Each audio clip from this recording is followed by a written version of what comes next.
धन धन गुरु नानक जी, धन धन गुरु नानक जी, धन धन गुरु नानक जी। मेरे तो गुरु भी गुरु नानक जी को मत्था टेकते हैं। इससे ज़्यादा और क्या वडियाई होगी गुरु नानक जी की। तो मैं कैसे फिर पीछे रह सकती हूँ। मैं क्यों ना गुरु की गुरबानी पढ़ूँ, मैं क्यों ना नित नेम करूँ, क्यों ना मैं सुखमनी साहिब में वाहिगुरु की वडियाई करूँ।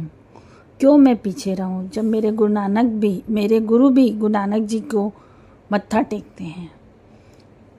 और अमरदास जी की बाणियाँ चलती हैं सत्संग में, क्योंकि अमरदास जी सीधा सीधा बताते हैं कि लिव कैसे जुड़नी है वाहिगुरु जी से, गुरु नानक जी से। मेरे गुरु मतलब व्यास वाले डिल्लो जी मेरे गुरु हैं, जो खुद अमृतसर जाके रामदास जी के घर हर मंदिर जाके मत्था टेकते हैं। तो मैं कैसे पीछे रह सकती हूँ। हमारा पूरा परिवार 50 साल से व्यास से जुड़ा हुआ है। हमारे परिवार में सबको नामदान की प्राप्ति हुई है। और जब मेरा इंटरव्यू हुआ था तो मुझे पूछा गया था कि आप क्यों लेना चाहते हैं नामदान। तो मैंने कहा मुझे गुरु नानक जी के दर्शन करने हैं। और मुझे बाबा जी ने गुरु दीक्षा दी, अपनी नदर करी। वो गुरु पूर्ण सद्गुरु हैं। वो मुझे नदर किए, दिव्य दृष्टि मुझ पर पड़ी उनकी। और मुझे यह समझ में आया कि मुझे किस रास्ते पे चलना है। तो मैं गुरु नानक जी के दर्शन कर सकती हूँ। मुझे बाणी से जुड़ना है, मुझे बाबा जी से जुड़ना है। और गुरु जब दीक्षा दे देता है तो समझ लीजिए कि विदेश जाने के लिए जैसे वीज़ा होता है ना, वैसे ही सचखंड जाने के लिए आपको तुरंत वीज़ा मिल गया हो। क्योंकि बाबा जी की जब नज़र पड़ जाती है ना, गुरु की नज़र पड़ गई ना आपके ऊपर, तो आपको सच धाम जाने से कोई नहीं रोक सकता, अगर आप उस रास्ते पे चल पड़े तो। जो वाहिगुरु जी क्या रास्ता है। बाबा जी मेरे गुरु जी बोलते हैं कि आप 3 चीज़ कर लो तो आप गुरु नानक जी के दर्शन कर लोगे। 2.5 घंटा सिमरन भजन कर लो, और जहाँ भी हो तो बाणी साथ में लेके जाओ। और जो नामदान हमको मिलता है उसको हमको 2.5 घंटा जपना है। और जहाँ भी जाओ तुम उसको साथ लेके जाओ। और वो गुरु की इतनी कृपा, इतनी मेहर रहती है कि हमको धीरे धीरे हमारे बाबा जी वाहिगुरु जी से मिलने के रास्ते खुलते चले जाते हैं। जब हम ध्यान में जाते हैं तो गुरु हमको बहुत जल्दी मतलब गुरु से मिला देते हैं, गुरु नानक जी से मिलाने की शक्ति रखते हैं। ये वो बता सकेंगे जो नामदान लिए हैं और जो उस नामदान के बाद उस रास्ते पे चले हैं जो गुरु ने बताया है। तो वो ही आपको बता सकते हैं कि कितना हमको सीधा सीधा गुरु नानक जी से जोड़ता है ये रास्ता। एक रास्ता होता है जो हम वाहिगुरु जी जापते जापते जापते एक टाइम ऐसा आता है कि वाहिगुरु जी मंत्र अंदर चलने लग पड़ता है। और एक होता है जो गुरु से नामदान लिए और तुरंत नाम अंदर चलने लग पड़ता है। ये गुरु बनाने मतलब जो गुरु से हमको मिलता है ना नामदान, वो तुरंत हमारा अंदर चलने लग पड़ता है, जो हमको गुरु नानक जी से मिलने में बहुत मदद करता है। उनके दर्शनों में हमको बहुत मदद करता है, बशर्ते हम जो गुरु हमको मतलब जो रास्ता दिखाए हैं उस पे हम चलें।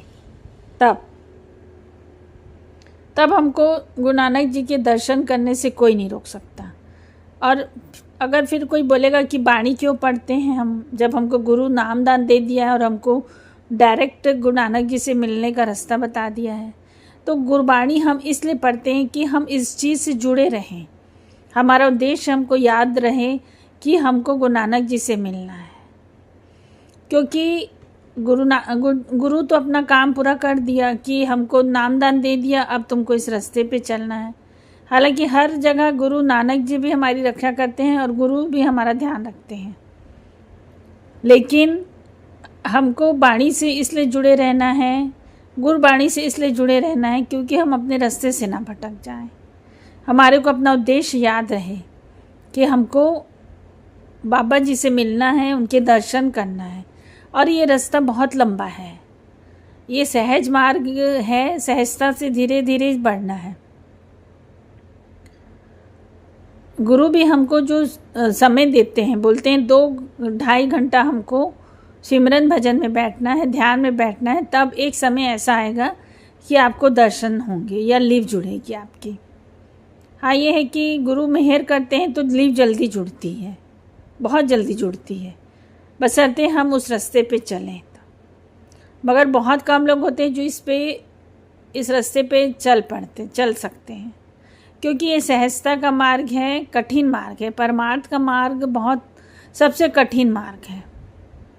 भगवान से मिलना, गुरु नानक जी के दर्शन करना कोई सौखा नहीं है, औखा है। और इस रास्ते पे चलते चलते चलते कब आदमी भटक भी सकता है, मुड़ भी सकता है, छोड़ भी सकता है। तो गुरु रहे तो वो हमको पीछे खड़ा है कि नहीं, तू चलते जा बेटा, तू चलते जा। गुरु हमारे मतलब हमको भटकने से रोकता है इस रास्ते पे। और ये परमार्थ का रास्ता है, इसमें आपको कुछ नहीं करना है। दिन भर में आपको 2.5 घंटा देना है। आप कैसे भी दो, वाहेगुरु जाप करो, आप मूल मंत्र जाप करो, आप बाणी पढ़ो, तब आप सहजता से धीरे धीरे एक एक कदम आप बढ़ाओगे।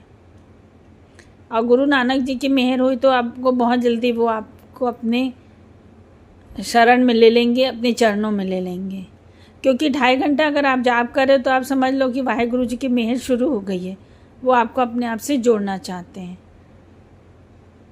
अगर आपका बन गया तो अमृत वेला भी बन गया, 2.5 घंटे का नित्य बन गया, या कुछ भी बन गया, कुछ ऐसा बन गया जो आप रोज कर रहे हो, तो आप समझ लेना, आप जब पाए जब पे सुनाओ, आप गवाए सो हर गुण गाओ। बाबा जी की कृपा होती तो ही जपते हैं, हमारी औकात नहीं है कि हम जपें। और रही समय की बात, तो शुरू करो। एक समय ऐसा आएगा कि आपका समय भी बन जाएगा, मगर पहले तो हमको शुरुआत करनी है कि जो समय हमको मिल रहा है हम रोज़ करें। हमारे को अपने दिनचर्या से जो समय मिल रहा है हम बैठ जाएं। वाहेगुरु की कृपा होती है तो फिर समय भी सेट हो जाता है। और गुरु हमारे को मतलब गुरु भी हमारे को गुरु नानक जी की कृपा से मिलते हैं। गुरु नानक जी की कृपा है तो गुरु आपको पूर्ण सद्गुरु की संगत होगी। और वाहेगुरु जी ने मेरे पर कृपा की है कि मुझे पूर्ण सद्गुरु की संगत हुई है। ये है कि जो गुरु जी कहते हैं, पूर्ण सद्गुरु जी ये कहते हैं कि इस मार्ग में चलना है, तो अक्सर ऐसे होता है कि बंदा साल भर चलता है, 2 साल चलता है, फिर कहीं ना कहीं वो सांसारिक कामों में इतना बिजी हो जाता है कि वो कहीं ना कहीं वो फिर उसके जाप ताप सिमरन भजन में कमी आने लगती है। तो जो बंदा उस सिमरन भजन को लगातार करता रहेगा तो एक दिन पूर्ण सद्गुरु के रास्ते पे चलते हुए वो वाहेगुरु जी से मिल जाएगा। बस ये है कि हमको इस रास्ते पे चलना है। तो मैं क्यों फिर बाबा जी की बाणियाँ ना गाऊं, जब मेरे गुरु भी बाबा जी को मत्था टेकते हैं और सत्संग में भी बाबा जी की बाणियों के द्वारा समझाया जाता है कि हमको कैसे हमको वाहेगुरु जी से मिल सकते हैं। हम ज़्यादातर व्यास में अमरदास जी की बाणियाँ गाई जाती हैं जो हमको सीधा जोड़ती हैं वाहेगुरु जी से, सीधा रास्ता बताती हैं कि हमको कैसे लिव जोड़ सकते हैं। तो वाहेगुरु जी की कृपा थी जो मुझे गुरु नानक जी की कृपा थी जो मुझे पूर्ण सद्गुरु जी की संगत प्राप्त हुई। सत्संग सत्संग तो मैं जाती थी, मगर इतना नहीं था कि मैं एकदम से गुरु बनाने का मेरा नहीं था कि गुरु मेरे को बाबा जी मेहरबान करेंगे, मेरे पर मेहरबान होंगे। मगर भगवान की वाहेगुरु जी की इतनी कृपा हुई कि मेरे को गुरु की दीक्षा प्राप्त हुई, पूर्ण सद्गुरु का संगत प्राप्त हुआ, उनका आशीर्वाद मिला, उनकी नदर हुई तो मेरी लाइफ बहुत चेंज हुई। मैं बाबा जी से और जुड़ गई, वाहेगुरु जी से।